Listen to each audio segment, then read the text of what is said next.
Castle here from the Brunswick Heritage Museum. In our last episode of Brunswick History 101, we saw where the B&O Railroad and the C&O Canal arrived in Berlin in 1834 at the same time. This episode is going to concentrate more on the rest of the history of the C&O Canal. 25 years ago, I thought the C&O Canal was just a big ditch near the Potomac River. Then I met a local historian named Dave McIntosh who educated me on the subject. I grabbed some books, started reading, and it really opened up my eyes to this history that's often overshadowed by the B&O Railroad. So I hope you enjoy this episode, and we'll see you in a little bit. Both the C&O Canal and the B&O Railroad reached Berlin in 1834. The railroad built a warehouse and employed a local section gang. Berlin then thrived due to the C&O Canal. Over the years, the canal boosted the agricultural economy, assisted by a flourishing flouring mill and enslaved labor. The C&O Canal finished construction to Cumberland in 1850, 8 years after the B&O had arrived. The canal, along with the railroad, moved goods during the Civil War. Berlin was certainly a canal town into the 1870s, with a population of around 300 and several businesses. Berlin Brunswick claimed mile marker 55 along the C&O Canal, as well as lock 30 of the 74 lift locks along the route. The lock was 100 feet long, 15 feet wide, and 16 feet deep to accommodate a canal boat of 92 feet long and 14 feet wide. The cost of constructing lock 30 was approximately $14,000. The lock house was 50 feet north of the lock. Life on a canal boat was rough and many times a family affair. Children were tied to the boat to prevent them from falling into the water. Children as young as 6 drove a 2 to 3 mule team. Women would steer the canal boat while washing clothes.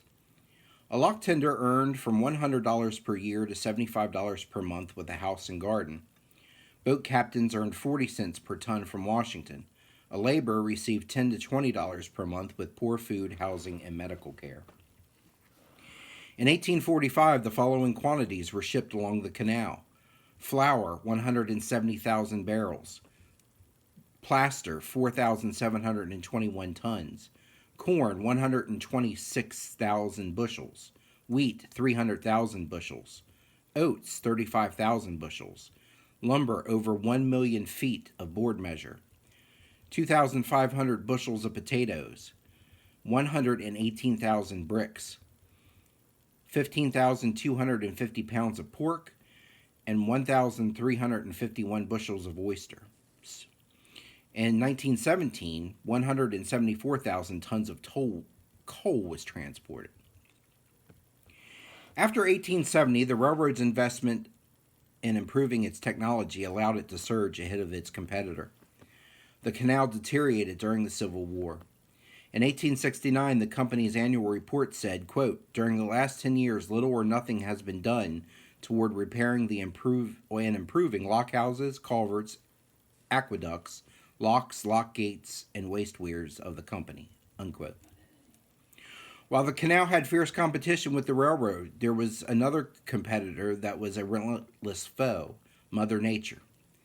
The canal was severely damaged during the Johnstown flood of 1889. Seizing the opportunity, the canal was purchased by the B&O Railroad, mainly to prevent the right-of-way from other railroads. The canal held its own after Berlin became Brunswick, and the railroad created a boom town, but many canal families migrated elsewhere, favoring a more agricultural landscape to that of a city. The flood of 1924 put a halt to the canal's operation, and the flood of 1936 further damaged the wrecked, abandoned canal.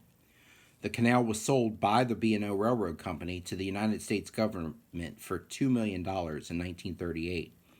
The government planned to restore it as a recreation area. Additionally, it was viewed as a project for employment for the jobless during the Great Depression. By 1940, the first 22 miles of the canal were repaired and rewatered. World War II sidetracked the project, and post-war planning almost turned what we know today as the C&O Canal National Historic Park into a freeway, a plan opposed by many, including Supreme Court Justice William O. Douglas.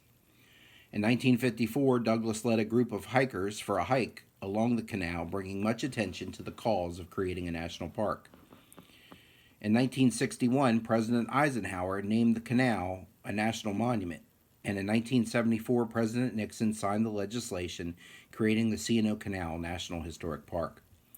Today, the C&O Canal offers hiking, biking, access to the Potomac River for fishing and boating, nature watching, and an all-around outdoor recreation for countless people along its historic past. In Brunswick, the C&O Canal Visitor Center was established 20 years ago and offers visitors historic interpretation, canal information, comfort facilities, and access to the Brunswick Heritage Museum. Well, we hope you enjoyed that episode of the history of the C&O Canal. Our next episode will actually concentrate on the B&O Railroad up into the year of 1890. We hope you enjoy these Brunswick History 101 episodes. If you can, please send a donation to us via PayPal at admin@brunswickmuseum.org. Thank you very much.